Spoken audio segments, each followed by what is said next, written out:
Di Britain, Perdana Menteri datang dan pergi. Ada yang tiba dengan kemenangan besar, ada yang tiba dengan slogan, ada yang tiba dengan janji kestabilan, kecekapan, dan babak baru. Dan kemudian, selepas tempoh lebih kurang seperti jangka hayat yogurt, mereka diiringi ke mimbar di luar nombor 10, di mana mereka mengucapkan sesuatu yang penuh perasaan dan hilang selama-lamanya ke dalam kehidupan selepas jawatan yang menguntungkan melalui bayaran ceramah dan memoir. Tetapi seorang penjawat awang tetap kekal. Larry si Kucing, ketua penangkap tikus pejabat kabinet kerajaan sebenar yang kekal. Larry kini telah bertahan lebih lama daripada 6 Perdana Menteri, David Cameron, Theresa May, Boris Johnson, Liz Truss, Rishi Sunak, dan Keir Starmer. Itu bukan sekedar seekor kucing, itu adalah satu institusi perlembagaan yang berkumis. Larry tiba di Downing Street pada tahun 2011, diambil dari rumah perlindungan anjing dan kucing Battersea semasa zaman Cameron. Selepas masalah tikus di luar nombor 10 memaksa kerajaan British melakukan apa yang mereka lakukan dengan terbaik, iaitu bertindak balas terhadap krisis dengan pelantikan simbolik yang kecil dan berharap semua orang akan bertenang. Dan tidak seperti ramai Perdana Menteri British baru-baru ini, Larry sebenarnya memahami tugas yang diberikan.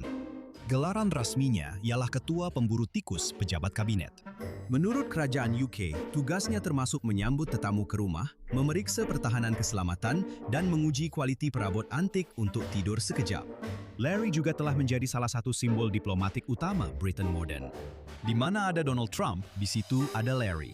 Di mana ada Presiden Ukraine Volodymyr Zelensky, di situ ada dua Larry. Tangan yang mantap menjaga kesinambungan negara.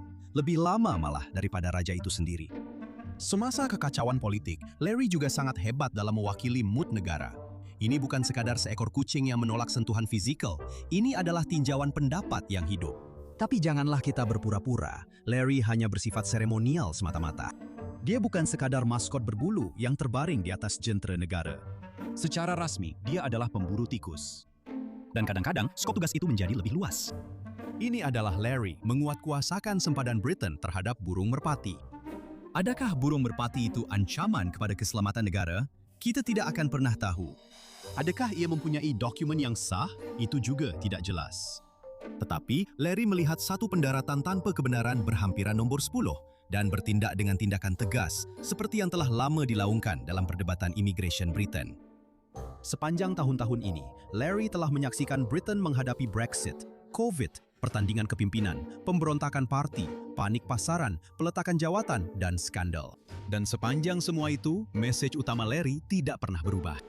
Dia tidak memberi ucapan, dia tidak membuat temu bual. Dia hanya duduk di luar pintu hitam itu, memancarkan rasa tenang penuh penghinaan, seperti makhluk yang tahu semua orang lain hanyalah sementara. Dan mungkin itulah sebabnya Britain menyayanginya. Kerana dalam sistem di mana kerajaan terus berjanji kestabilan sambil kelihatan semakin merosot, Larry menawarkan sesuatu yang jarang, kesinambungan.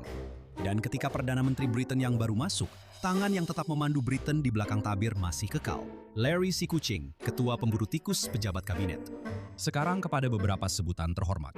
Lelaki podium Downing Street, lelaki yang muncul di luar nombor 10 untuk menyediakan pentas bagi perpisahan. Dan sebiji selada yang menjadi terkenal kerana bertahan lebih lama daripada bekas Perdana Menteri Liz Truss.